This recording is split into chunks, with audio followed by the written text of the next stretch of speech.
My Little Man by Abraham Ridley. My little man loves me. He tells me so every night. Don't tell. Please don't. They don't like him. They don't want me to have him.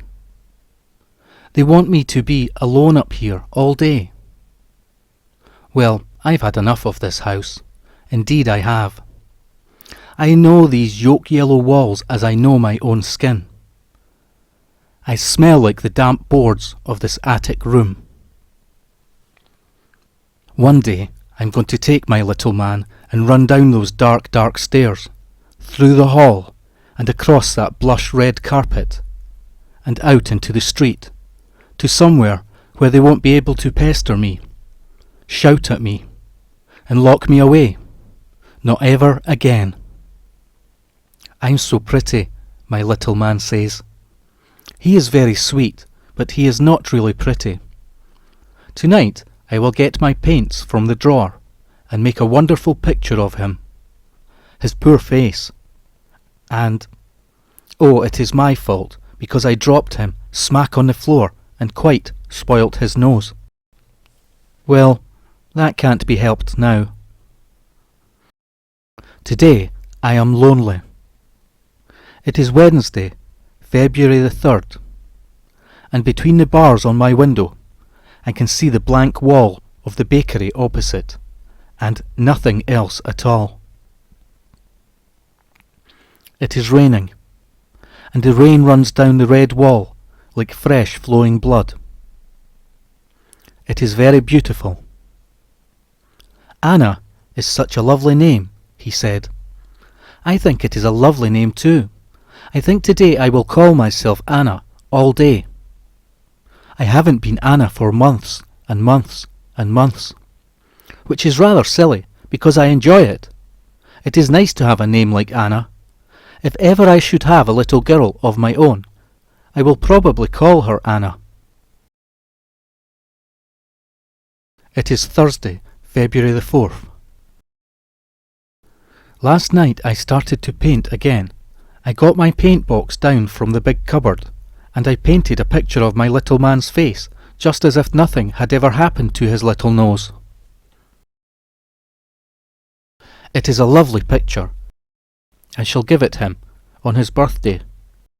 He will be 3 on his birthday. Isn't that nice? If they let me, I will have a party up here just for us. There will be orange juice and ice cream, and we will be so happy. If they don't let me, I shall sing all night. No, I won't sing all night, although it makes them really cross. If I sing all night, Mrs. Elphinstone will give me an injection and say it is only to teach me how to behave. I am 23, and today my name is Anna, although that isn't my right name, which is Connie, short for Constance Marie Durr. My father is Alfred Lyle, and he is very famous. Robin Durr is my husband, and he lives just downstairs, and he hasn't been upstairs to see me for at least 3 days, since Monday, February the 1st. He is very busy nearly all the time, and I don't think we really love each other now. Not anymore. I'm awfully fond of my Robin, but he shouts at me. Oh yes, he does. Sometimes, when I am asleep, he shouts at me, I know. All sorts of people come and shout at me when I am asleep. But I never really believed that Robin would. Indeed, I did not. But now I know. It was just awful. He was there. They all stood round me with their horrible rubber faces on, and I didn't know which one he was. They laughed and laughed, and so I sat up in my little bed and caught hold of one of those bad faces to see if it was my husband, Robin Durr. Oh, it was horrible, like cold wet dough, and my finger just went straight into the middle of that face and stuck there in the soft, damp flesh. Blood came seeping out of the closed eyes as my fingers moved behind the lids and dropped, splash, splash, all over my pretty nightie, and I cried and cried till they gave me my injection. My little man is quiet. When I lie there at night, I can hear him breathing so gently, and I know that he is well and happy and safe, which is really the only thing that matters to me in this nasty house. As long as he is with me, we will both be safe. Today it is Friday, February the 5th. Today Mrs. Elphinstone brought ham and eggs for my breakfast, and my husband, Robin Durr, came and sat with me for 1 whole hour, during which we played snakes and ladders, and I won 3 times, and he didn't even win once. I said to him about shouting at me at night, and please would he not do it. He didn't say anything at all. I wanted him to explain why he wanted to come up to my room at night with a horrible soft face on and shout at me and my little man when we were trying to get our sleep, but he wouldn't explain.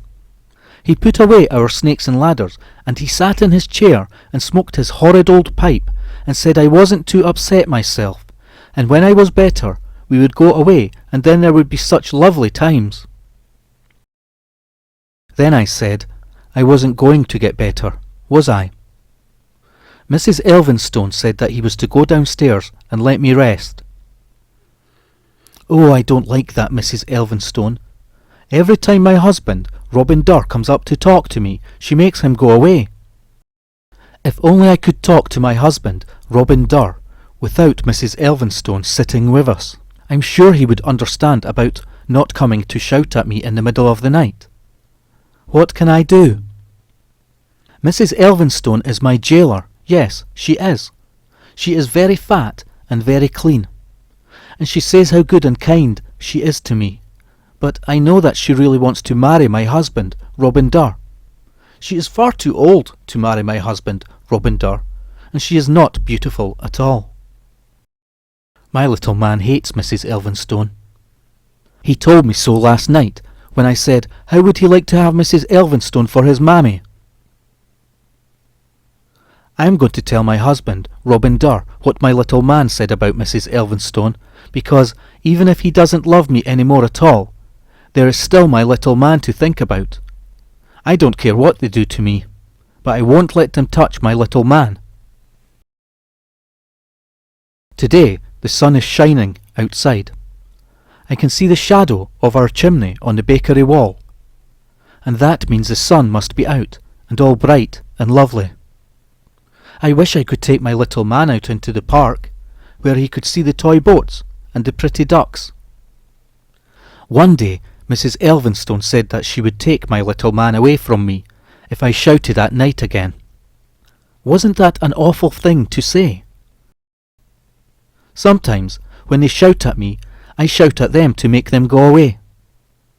Sometimes, when I am lonely, I sing to my little man, but Mrs. Elphinstone doesn't like that either.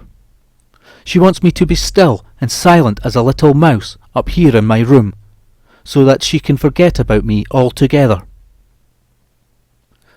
Mrs. Elphinstone wants everybody to forget all about me, so that she can make my husband, Robin Durr, marry her. She thinks that if I am quiet and still, like a little mouse, up in my room, everybody will think I am dead, and my little man is dead. Then she will tell my husband, Robin Durr, that I am dead, and my little man is dead. And she will go away with my husband, Robin Durr, and lock the door of my room, and leave me here with my little man, and all those people shouting. It is Saturday, February the 6th, and today my little man is 2 years, 8 months, and 11 days old.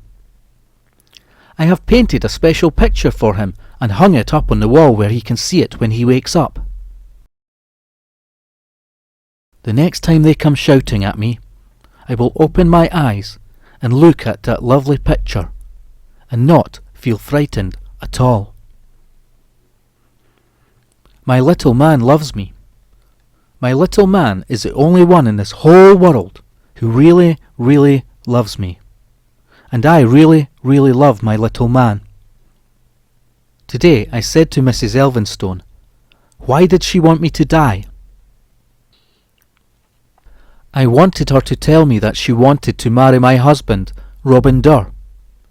And then I was going to tell her that I wouldn't ever let myself die, not while my little man needed looking after. Nasty, fat old Mrs. Elphinstone wouldn't say why she wanted me to die. She's too clever, I told my little man.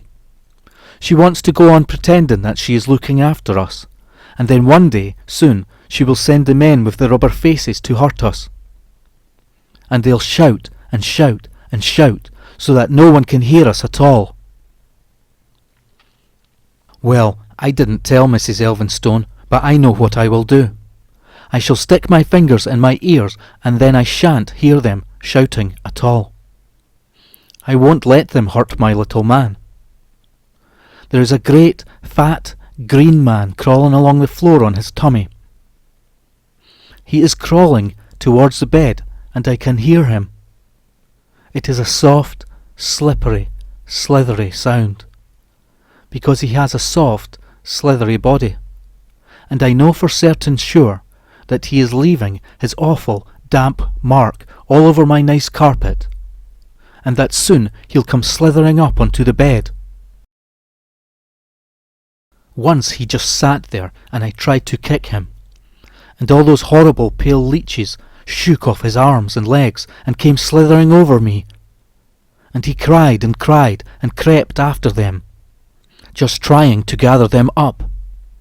Worst of all, their squelchy bodies got all mixed up in the bedclothes, and I could feel them touching me, and they wouldn't go away, not all night, and I was afraid to call out because Mrs. Elphinstone would come. Tonight I will stay under the bedclothes and just let him sit there. I can hear him breathing, and if I stretched out my leg I could touch him, because he is sitting there cross-legged on the bottom of my little bed. I am afraid of that big green man. One of those leeches is in the bed. Oh yes, it is. I can feel it in the bed. Oh yes, I can. One of those leeches is creeping up my back, right inside my nice nightie. And there is another, and he is crying, and they are crying, and oh, they are soft and wet and warm and eating me. Oh yes, they are eating me, and he is so upset. I am shouting and shouting and shouting, and Mrs. Elphinstone will come. Mrs. Elphinstone has come. She is wearing her big red coat, and the green man has run away. I asked Mrs. Elphinstone why is she always so angry. She said I was a poor dear. I asked her why she sent that man. I said I wanted to see my husband, Robin Durr, and then I would tell him all about her, and what she is trying to do to my little man and me. Mrs. Elphinstone is going to give me an injection. She is coming with her big needle, and she wants to put me to sleep. When I am asleep, she will take my little man away and lock my room and leave me there, and go away with my husband, Robin Durr. When she comes at me with that needle, I will stick it into her instead. Yes, I will. Then I will take my little man and run down those dark, dark stairs, through the hall and across that blush-red carpet, and out into the street, to somewhere where they won't be able to pester me, shout at me, and lock me away ever again. I will, yes, I will. We will be awfully happy, awfully. Mrs. Elphinstone is sitting on the edge of the bed and asking me to put out my arm. So I put out my arm, and now I've got her hand with the syringe in it, and she knows what I'm doing. Oh yes, she does. Her horrid fat legs are up in the air, and I've got that needle in her cheek, squirting and squirting that stuff into her. I can stick it in her, oh yes, I can, like a pincushion. For my little man. In and out, in and out. Sticky, Mrs. Elphinstone. It is Sunday, February the 7th. We are going away, my husband, Robin Durr, and I. I've put on my pretty frock, and my husband, Robin Durr, has packed my case, and now they are coming up the stairs to help me. I told my husband Robin Durr how happy I was, and how nice things would be with my little man and my husband where we are going. They have brought a coat with them, and my husband, Robin Durr, is holding it out for me. It is all wrapped round me, this funny coat. Now I can hardly move at all. Oh, but it is warm and lovely. My husband, Robin Durr, is a very good, kind man. The man has opened the door, and they are taking me down the dark, dark stairs, through the hall, and across the blush-red carpet, and out to the street and the ambulance. Now I am lying nice and comfortable on the bunk.